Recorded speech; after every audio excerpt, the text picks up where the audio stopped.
Welcome to nether talks with me RJ Anusha. ഇന്ന് ജനുവരി 15 Indian army day ആണ്. അതായത് ഇന്നാണ് നമ്മുടെ ഇന്ത്യൻ ആർമിയുടെ 76ാമത് ആനിവേഴ്സറി. നമ്മുടെ സുരക്ഷയ്ക്ക് വേണ്ടി, രാജ്യത്തിന്റെ സുരക്ഷയ്ക്ക് വേണ്ടി സ്വന്തം ജീവൻ പോലും നൽകാൻ തയ്യാറായ കുറേയധികം ധീരന്മാരുടെയും ധീര വനിതകളുടെയും ദിവസമാണിന്ന്. ഇന്നത്തെ ഈ ഒരു ആർമി ഡേയിൽ എന്റെ കൂടെ ഒരു ധീര വനിത നേതർ ടോക്സിൽ എത്തിയിട്ടുണ്ട്.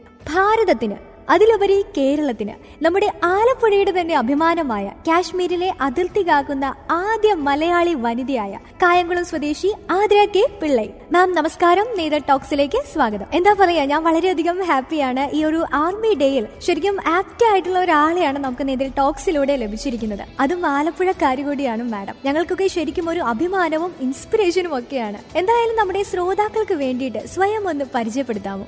നമസ്കാരം, എൻ്റെ പേര് ആതിര കെ പിള്ളൈ, നാട് കായംകുളമാണ്. പിന്നെ ബിലോങ് ചെയ്യുന്ന 34 അസം റൈഫിൾസിൽ നിന്നാണ്. ഇപ്പൊ മാഡം നിലവിൽ എവിടെയാണ് സേവനം അനുഷ്ഠിച്ചുകൊണ്ടിരിക്കുന്നത്? അവിടുത്തെ ഡ്യൂട്ടിയെ പറ്റിയൊക്കെ ഒന്ന് വിശദീകരിക്കാമോ? ഇപ്പം ഞാൻ പ്രോപ്പർ ഡ്യൂട്ടി എനിക്ക് കാശ്മീരാണ്, ഗന്ദർബൽ ഡിസ്ട്രിക്ട്. ഇപ്പോഴത്തെ ഡ്യൂട്ടി എന്ന് പറയുമ്പം പെട്രോളിങ്, അങ്ങനെ ഡ്യൂട്ടിയൊക്കെയാണ്. പെട്രോളിംഗ് ഉണ്ട്, പിന്നെ ഓപ്പറേഷൻ്റെ ഭാഗമായിട്ട് പുറത്ത് പോകേണ്ടി വരും. അങ്ങനെയൊക്കെയുള്ള ഡ്യൂട്ടിയാണ്. പിന്നെ പുറത്ത് പോകാത്ത ദിവസങ്ങളുണ്ടെങ്കിൽ അകത്ത് തന്നെ നൈറ്റ് ഡ്യൂട്ടിയും കാര്യങ്ങളും ഒക്കെ ഉണ്ട്. മാഡത്തിന്റെ ഫാദർ ആർമിയിലായിരുന്നല്ലോ, അപ്പൊ എന്തായാലും ചെറുപ്പത്തിൽ തന്നെ ആർമിയെ സംബന്ധിച്ച് ഒരു ഐഡിയ ഉണ്ടായിരിക്കുമല്ലോ. അതുകൊണ്ട് തന്നെ ഇന്ത്യൻ ആർമിയിൽ ചേരണമെന്ന് ചെറുപ്പം തൊട്ടേയുള്ള ഒരു ആഗ്രഹമായിരുന്നു. എന്താ പറയുക, തീർച്ചയായിട്ടും അച്ഛൻ്റെ പാത പിന്തുടർന്നു തന്നെയാണ് ഞാനും ഇവിടെ വന്നത്. അച്ഛൻ ഈ ഒരു ഫീൽഡിലായിരുന്നു. അതുമല്ല, കുട്ടിക്കാലം മുതലേ കാണുന്നതെന്ന് വെച്ചാൽ യൂണിഫോം അണിഞ്ഞ്, അതായത് റൈഫിളും കാര്യങ്ങളും ഒക്കെ ആയിട്ട് ഡ്യൂട്ടിക്ക് പോകുന്ന അച്ഛനെയാണ് കാണുന്നത്. അന്ന് മുതലേ സ്കൂളിൽ പഠിക്കുന്ന സമയത്തായാലും ആര് ചോദിച്ചാലും എന്താണ് അംബിഷൻ എന്ന് ചോദിച്ചാൽ ഞാൻ പറയുന്നത് എനിക്കൊരു പട്ടാളക്കാരി ആവണം. പക്ഷേ കൂടുതൽ ഇതിനെപ്പറ്റി അറിയുകയൊന്നും ചെയ്യത്തില്ല. എന്നാലും ഉള്ളിലൊരു ആഗ്രഹമായിരുന്നു പട്ടാളത്തിൽ ചേരണം എന്നൊക്കെ ഉള്ളത്. രാജ്യത്തിന്റെ സുരക്ഷയ്ക്ക് വേണ്ടി സേവനം അനുഷ്ഠിക്കുക എന്നത് വളരെയധികം അഭിമാനകരമായ ഒരു കാര്യമാണ്. എങ്കിലും അതേസമയം സ്വന്തം ജീവൻ പണയം വെക്കേണ്ടി വരുന്ന ഒരു ജോബ് കൂടിയാണിത്. ഏത് സമയത്ത് വേണമെങ്കിലും ഒരു അറ്റാക്ക് നമുക്ക് പ്രതീക്ഷിക്കാം. സോ അത്രത്തോളം റിസ്കി ആയിട്ട് കൂടിയും എന്തുകൊണ്ടാണ് ഈ ഒരു ഓപ്ഷൻ തിരഞ്ഞെടുത്തത്? പൊതുവെ എല്ലാ ജോലിക്കും അതിൻ്റെതായിട്ടുള്ള റിസ്ക്കും കാര്യങ്ങളും എല്ലാം ഉണ്ട്. അപ്പോൾ ഈ ഒരു ഫീൽഡ് ആകുമ്പം കുറച്ചുകൂടെ കൂടുതൽ നമ്മുടെ കടമകൾ നിർവഹിക്കാൻ പറ്റണം. ഈ എന്തും വരട്ടെ എന്നുള്ള ആ ഒരു മൈൻഡാണ് എപ്പോഴായാലും ഒരു പട്ടാളക്കാരനായാലും ആർക്കായാലും, ഈ ഒരു ഫീൽഡിൽ നിൽക്കുന്ന ആർക്കായാലും ഉള്ളത്. എന്തും വരുന്നിടത്ത് വെച്ച് ഫേസ് ചെയ്യാം. അപ്പം റിസ്ക് കൂടുതലാണ്. ഇപ്പോൾ ഒരു ലൈഫേ ഉള്ളൂ, എന്തെങ്കിലുമൊക്കെ ചെയ്യണ്ടേ, എന്തെങ്കിലും ഒരു അർത്ഥം വേണ്ടേ നമ്മൾ ജീവിക്കുന്നത്. അതുകൊണ്ട് എനിക്ക് അങ്ങനെ എന്താ പറയുക, ഈ ജോലി കിട്ടിയോണ്ട് റിസ്ക് കൂടുതലാണ്, തിരിച്ചു പോകാം അങ്ങനൊന്നും എനിക്ക് തോന്നുന്നില്ല. വരുന്നിടത്ത് വെച്ച് കാണാം. ദൈവം എന്താണോ നമ്മുടെ തലയിൽ എഴുതിയത് അതേ കൂട്ട് നടക്കും. ആർമിയിൽ ചേരാൻ പോകുന്നുവെന്ന് പറഞ്ഞപ്പോൾ ഫാമിലിയിൽ നിന്നുള്ള ഒരു പ്രതികരണം എങ്ങനെയായിരുന്നു? 2017 ഞാൻ ഇവിടെ ജോയിൻ ചെയ്യുന്നത്. അപ്പോൾ അമ്മയ്ക്കൊരു പേടിയൊക്കെ ഉണ്ട്. അമ്മയ്ക്ക് ഇതിനെ പറ്റിയൊക്കെ ഉള്ളൊരു ധാരണയുണ്ട്, ഇതിൻ്റെ ഡ്യൂട്ടിയെ പറ്റി എല്ലാം. എന്താ പറയുക, പട്ടാളത്തിൻ്റെ ഡ്യൂട്ടി എന്താണെന്നും.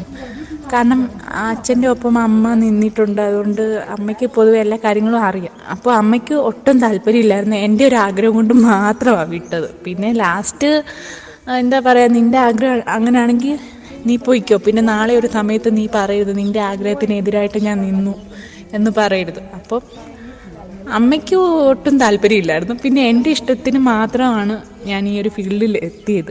2017 മാഡത്തിന് ആർമിയിലേക്ക് സെലക്ഷൻ ലഭിക്കുന്നത് അല്ലേ? ഇത്രയും നാളത്തെ ആർമി ജീവിതത്തിനിടയിൽ മറക്കാനാവാത്ത എന്തെങ്കിലും ഒരു അനുഭവം ഉണ്ടാകുമോ? അതെ, ഇപ്പോൾ 7 വർഷം കംപ്ലീറ്റ് ആകുന്നു. പിന്നെ മറക്കാൻ പറ്റാത്തൊരു അനുഭവം എന്ന് പറയുമ്പം ഒരുപാട് കാര്യങ്ങളുണ്ട്. ഓപ്പറേഷൻ്റെ ഭാഗമായിട്ട് പുറത്തു പോയതും, പിന്നെ ഒരു ഗ്രനേഡ് അറ്റാക്ക് ഉണ്ടായതും അതൊക്കെ ഒരു ഭയങ്കര എന്താ പറയുക, മറക്കാൻ പറ്റാത്ത അനുഭവങ്ങൾ തന്നെയാണ്. പിന്നെ പറയാമെന്ന് വെച്ചാൽ ഒരു സന്തോഷം തോന്നിയ ഒരു അനുഭവം എന്ന് വെച്ചാൽ 2019 എനിക്ക് റിപ്പബ്ലിക് ഡേ പരേഡിൽ പങ്കെടുക്കാൻ പറ്റി. അതൊരു നല്ല സന്തോഷം തോന്നിപ്പിക്കുന്ന ഒരു അനുഭവമായിരുന്നു.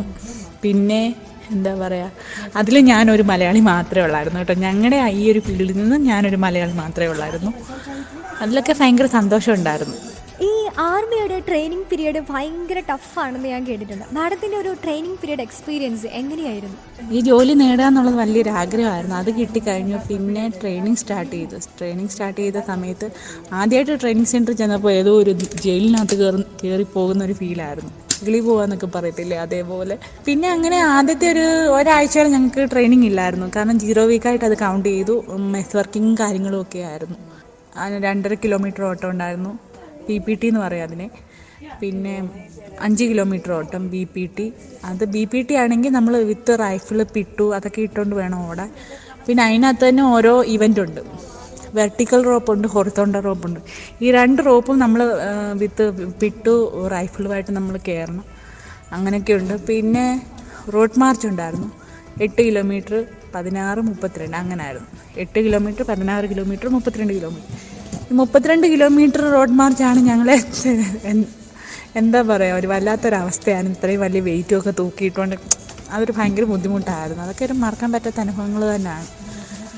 പിന്നെ എന്താ പറയുക, ഫയറിങ്, അങ്ങനെ കുറേ ഇവൻറ്റ്സും കാര്യങ്ങളും ഒക്കെ ഉണ്ട്. എല്ലാം പാസ്സായി, ദൈവം അനുഗ്രഹിച്ച് എല്ലാം പാസ്സായി. അതൊക്കെ ഒരു ജീവിതത്തിൻ്റെ ഒരു ഭാഗമായിട്ട് തന്നെ നമുക്ക് കണക്കാക്കാം. കാരണം ഈ ഒരു ഫീൽഡ് എത്രത്തോളം കഷ്ടപ്പെടണം, ശരിക്കും നമ്മളൊരു എന്താ പറയുക, ഒരു ഫൗജി ആവണമെങ്കിൽ നമ്മൾ എത്രത്തോളം കഷ്ടപ്പെടണമെന്ന് ട്രെയിനിങ് സെൻറ്ററിൽ നിന്ന് നമുക്ക് മനസ്സിലാക്കാം. ശരിക്കും ആതിര കെ പിള്ളൈ എന്ന പട്ടാളക്കാരിയെ പുറം ലോകം അറിഞ്ഞത് പെട്രോളിങ്ങിനിടെ ഒരു മീഡിയ എടുത്ത പിക്ചറിലൂടെയാണ് അല്ലേ? ശരിക്കും വൈറലായതിനു ശേഷം ജീവിതത്തിലെ മാറ്റം, ആളുകളുടെ പ്രതികരണങ്ങൾ എങ്ങനെയായിരുന്നു? കാശ്മീർ ലൊക്കേഷൻ ബേസ് ചെയ്ത് വന്നപ്പോഴാണ് ഞങ്ങൾക്ക് പെട്രോളിങ്ങിൻ്റെ ഭാഗമായിട്ട് പുറത്ത് പോകേണ്ടി വന്നതും കുറച്ചുകൂടെ റിസ്ക് ആയിട്ടുള്ള ഡ്യൂട്ടിയും കാര്യങ്ങളും ഒക്കെ കിട്ടാൻ തുടങ്ങിയത്. അപ്പം ഇവിടെ ഉള്ളവരെന്ന് വെച്ചാൽ അങ്ങനെ ഡിഫൻസ് ഫീൽഡിൽ ലേഡീസിനെ കണ്ടിട്ടില്ല. അപ്പോൾ അവർക്ക് അതൊരു പുതിയൊരു അനുഭവമായിരുന്നു. അപ്പം ഈ മീഡിയക്കാർ കൂടുതൽ കവർ ചെയ്യാൻ തുടങ്ങി. അങ്ങനെ പെട്രോളിങ്ങിൻ്റെ ഭാഗമായിട്ട് ഞങ്ങൾ നിന്നപ്പോഴാണ് ഈ മീഡിയ ഫോട്ടോ കവർ ചെയ്തത്. അപ്പോൾ ഞങ്ങളുടെ ഫോട്ടോസ് എടുക്കുക, അത് ഒരുപാട് ന്യൂസിലും കാര്യങ്ങളിലും ഒക്കെ വന്നായിരുന്നു. സത്യത്തിൽ ഞാനിത് അറിഞ്ഞില്ല, ഫോട്ടോ വൈറലായതൊന്നും ഞാൻ അറിഞ്ഞില്ലായിരുന്നു. കുറച്ച് ദിവസം കഴിഞ്ഞപ്പോഴാണ് ഞാൻ അറിഞ്ഞത്. എനിക്ക് ഇതേകൂട്ട് എൻ്റെ ഫ്രണ്ട്സ് ഇതേകൂട്ട് വിളിച്ചിട്ട് പറയുകയൊക്കെ ചെയ്തു, ഇതേകൂട്ട് നിൻ്റെ ഫോട്ടോ ഇതേകൂട്ട് ഒരുപാട് വൈറലായിട്ടുണ്ട്, ഒരുപാട് അഭിമാനം തോന്നുന്നു, നീ ഞങ്ങളുടെ കൂട്ടുകാരിയാണെന്ന് പറയുന്നതിലൊക്കെ ഭയങ്കര അഭിമാനമുണ്ട്, അങ്ങനെ എന്നൊക്കെ പറഞ്ഞു. സത്യം പറഞ്ഞാൽ എന്നിലൊരു മാറ്റമൊന്നും ഉണ്ടായിട്ടില്ല. ഞാനും എങ്ങനെയാണോ അതേ കൂട്ട് തന്നെയാണ് ഞാൻ. അത് ഇപ്പം വൈറലായതോടുകൂടി ഒരു മാറ്റം വന്നു എന്ന് വെച്ചാൽ എല്ലാവരും അറിയാൻ തുടങ്ങി. ഒരുപാട് സ്ഥലത്തൊക്കെ പോകുമ്പോൾ ഒരുപാട് പേര് അറിയാൻ തുടങ്ങി. പിന്നെ എന്താ പറയുക, ഒത്തിരി പേര് ഫോട്ടോ ഒക്കെ എടുക്കാൻ വന്നിട്ടുണ്ട് കൂടെ നിന്ന്. അതൊക്കെ ഒരുപാട് സന്തോഷം തോന്നിയിട്ടുണ്ട്. പിന്നെ ഞാൻ തന്നെയാണ്, എന്നിലൊരു മാറ്റം ഇതുവരെ വന്നിട്ടില്ല. പൊതുവെ നമ്മുടെ നാട്ടിലെ ഈ സ്ത്രീകൾ പട്ടാളത്തിലേക്കൊക്കെ പോകുന്നത് അങ്ങനെ അധികം ആരും സപ്പോർട്ട് നൽകുന്ന ഒരു കാര്യമല്ല. അങ്ങനെ ഒരു ചിന്താഗതി ഉള്ളവരോട് മാഡത്തിന് എന്താണ് പറയാനുള്ളത്? ശരിയാണ് പറഞ്ഞ്, സപ്പോർട്ട് കിട്ടാതെ ഒരുപാട് ആളുകൾ ഇങ്ങനെ എന്താ പറയുക, പുറകിലോട്ട് അവരുടെ ആഗ്രഹങ്ങളൊക്കെ മാറ്റിവെച്ച് പുറകിലോട്ട് പോയ ഒരുപാട് പേരുണ്ട്. അപ്പോൾ അവരോടൊക്കെ എനിക്ക് പറയാനുള്ളതെന്ന് വെച്ചാൽ, ജീവിതത്തിൽ നമുക്കൊരു ലക്ഷ്യം വേണം. ആ ലക്ഷ്യസ്ഥാനത്തെത്താൻ നമ്മൾ ഒരുപാട് കഷ്ടപ്പെടണം. എൻ്റെ ഒരു അനുഭവം വെച്ച് പറയുകയാണെങ്കിൽ, ഞാൻ എൻ്റെ ലക്ഷ്യത്തിലെത്താൻ ഒരുപാട് കഷ്ടപ്പെട്ടിട്ടുണ്ട്, ഒരുപാട് സ്ട്രഗിൾ ചെയ്തിട്ടുണ്ട്. ഒരുപാട് പേര് എന്നെ എന്താ പറയുക, തളർത്താൻ ശ്രമിച്ചിട്ടുണ്ട്. ഈ ഒരു ഫീൽഡിൽ പോകരുത്, ജോലി ചെയ്യരുത്, ശരിയല്ല, ഇതാണെന്നൊക്കെ പറഞ്ഞിട്ടുണ്ട്. ഞാൻ അതൊന്നും മൈൻഡ് ചെയ്തിട്ടില്ല. ഇപ്പം ഈ ജോലി കിട്ടിക്കഴിഞ്ഞപ്പോൾ ഇവരെ ആരെയും ഞാൻ കാണുന്നുമില്ല, ഈ പറഞ്ഞവരെ ആരെയും എനിക്കൊന്നും കാണാൻ പറ്റുന്നില്ല. ഇപ്പം അവരൊക്കെ നല്ലത് മാത്രമേ പറയുന്നുള്ളൂ. ആ മോളെ, നീ ഇപ്പോൾ ഈ ഫീൽഡിൽ ജോലി ചെയ്യുന്നില്ലേ, നല്ലതാണ്, ഞങ്ങൾക്ക് അഭിമാനമാണ്, ഇതാണെന്നൊക്കെ പറയുന്നുണ്ട്. ആദ്യമൊക്കെ ഈ പറഞ്ഞ ഡയലോഗ് ആയിരുന്നില്ല ആദ്യമൊക്കെ പറഞ്ഞത്. അപ്പോൾ ചിന്താഗതി എന്ന് പറഞ്ഞാൽ പലരുടെയും പല ടൈപ്പ് ആളുകളായിരിക്കും എല്ലാവർക്കും ഇപ്പോൾ ഒരുപോലെ ചിന്തിക്കാനൊക്കത്തില്ല. അപ്പം എനിക്ക് പൊതുവെ അച്ഛനമ്മമാരോടാണ് പറയാനുള്ളത്, നമ്മുടെ മക്കളുടെ ആഗ്രഹങ്ങൾ എന്താണോ അതിനനുസരിച്ച് അവർക്ക് സപ്പോർട്ട് ചെയ്യുക. എനിക്കതേ പറയാനുള്ളൂ. ഓക്കെ, അപ്പോൾ thank you so much ma'am. ഒരുപാട് തിരക്കിനിടയിൽ നിന്നുകൊണ്ട് ഞങ്ങൾക്ക് ഈ ഒരു ഇന്റർവ്യൂ തന്നതിന് വളരെയധികം സന്തോഷം. അത് മാത്രമല്ല, ശരിക്കും ആർമി ഡ്രീം ആക്കിയ പെൺകുട്ടികൾക്ക് ഒരു ഇൻസ്പിറേഷൻ കൂടിയാകും ഈ ഒരു ഇന്റർവ്യൂ എന്നതിൽ സംശയമില്ല. ഇനിയും അതുപോലെ ഒരുപാട് ആതിരമാർ നമ്മുടെ സൈന്യത്തിന്റെ ഭാഗമാകട്ടെ. And once again thank you so much. എനിക്കും ഒരുപാട് സന്തോഷമുണ്ട് ഇങ്ങനൊരു ഓപ്പർച്യൂണിറ്റി കിട്ടിയതിൽ. Thank you so much. അപ്പം എല്ലാവരും, അതായത് ആതിരമാരല്ല, എല്ലാവരും ഈ ഒരു ഫീൽഡിലോട്ട് വരട്ടെ എന്നാണ് ഞാൻ പറയുന്നത്. Thank you so much. Jai Hind.